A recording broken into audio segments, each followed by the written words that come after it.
All right, everybody, once you get out on the water, this is when the real work becomes. You're talking about big, giant flats of grass, whether that's hydrilla, that's milfoil. It can be very overwhelming. Honestly, it was something for me that's taken a long time for me to feel comfortable. It can sometimes take all days, and at the same time, nothing's better than just casting around in those areas and trying to figure it out. But turning on your Lowrance electronics, turning up your Navionics mapping, and really looking for contour change, watching the structure scan, looking for stuff like shell beds or holes in the grass, edges where the grass gets a little bit more clumpy.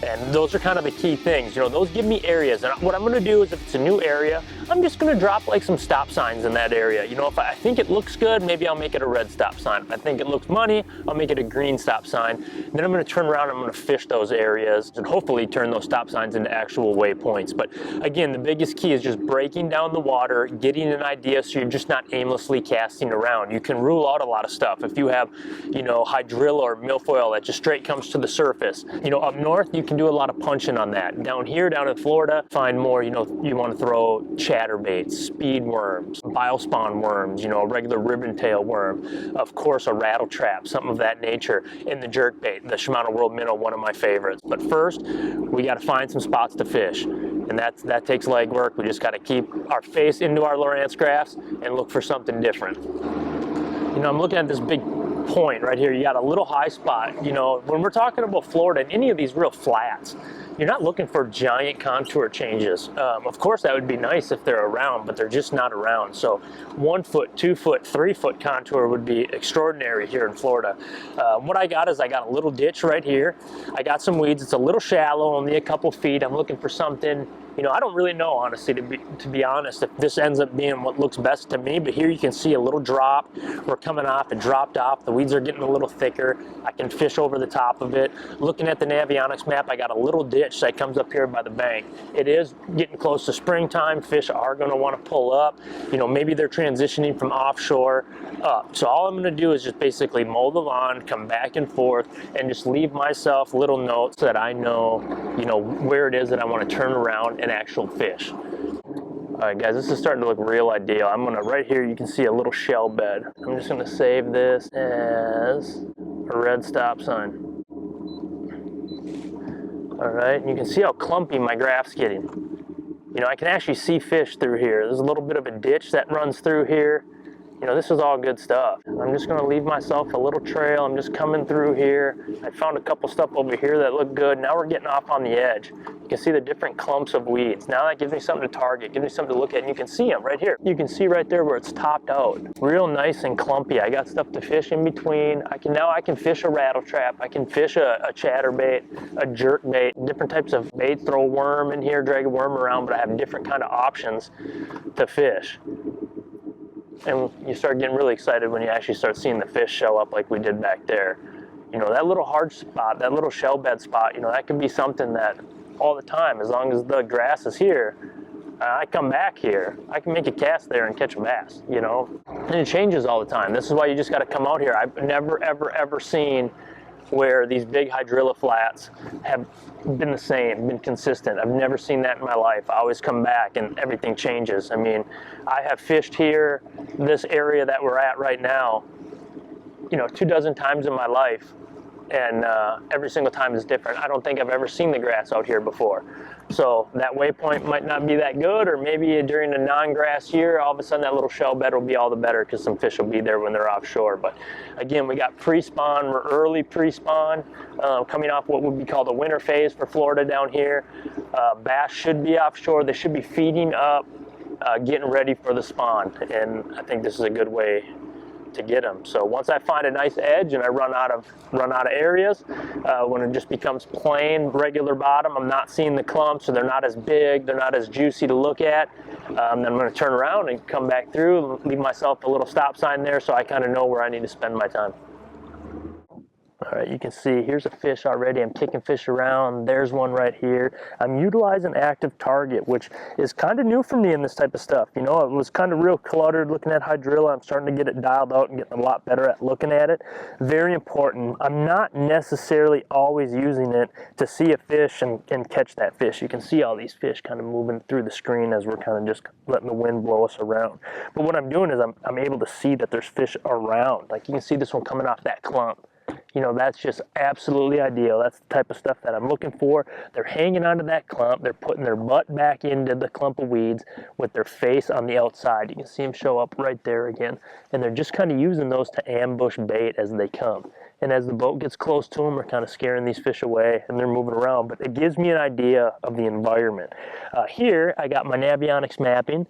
I shut my sonar off just because I don't want so much stuff pinging. I can kind of see that I'm in 4.5 feet off of my active target. And I'm leaving my structure scan on. That just helps me see other clumps that are behind me, that are around me, make sure that I'm still in the good kind of weeds. If it gets real clumpy, you know, I'm going to pick up the chatterbait or something that I can work easier through. If I'm seeing less and less clumps like I'm seeing here, I might pick up the jerkbait. And I'm just going to go through, and the big thing is I'm going to see what these fish respond to. Are they running away from the chatterbait or are they running to it? Are they following a jerkbait or are they not? I'm just going to kind of go through those different kind of deals here and hopefully catch some bass while we're doing it.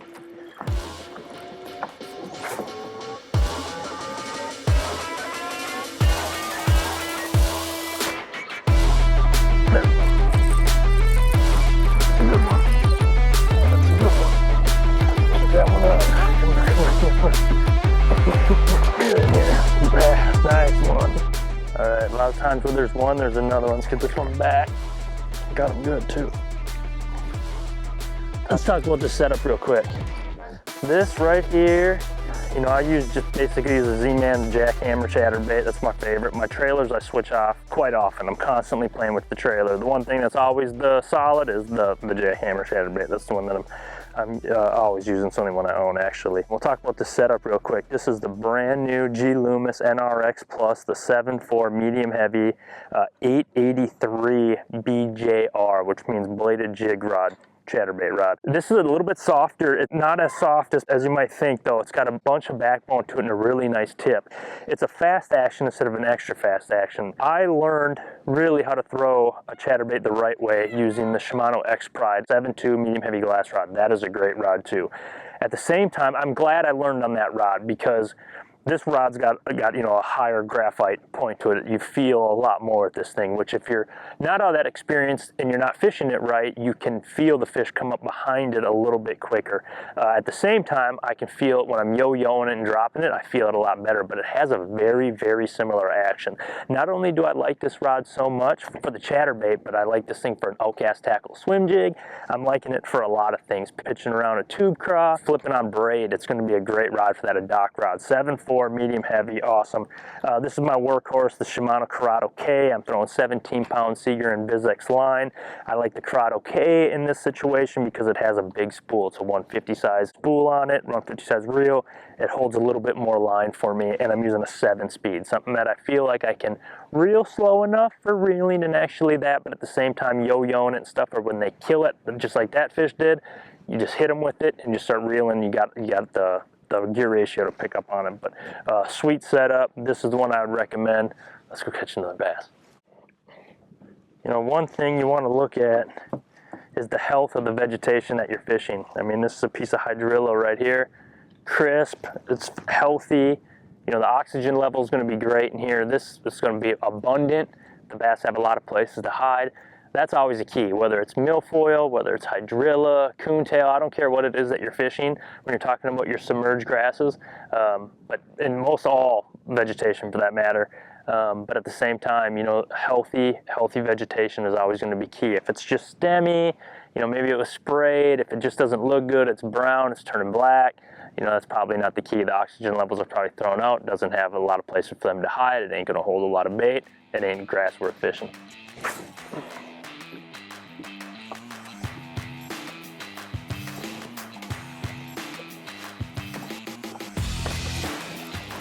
Nice one.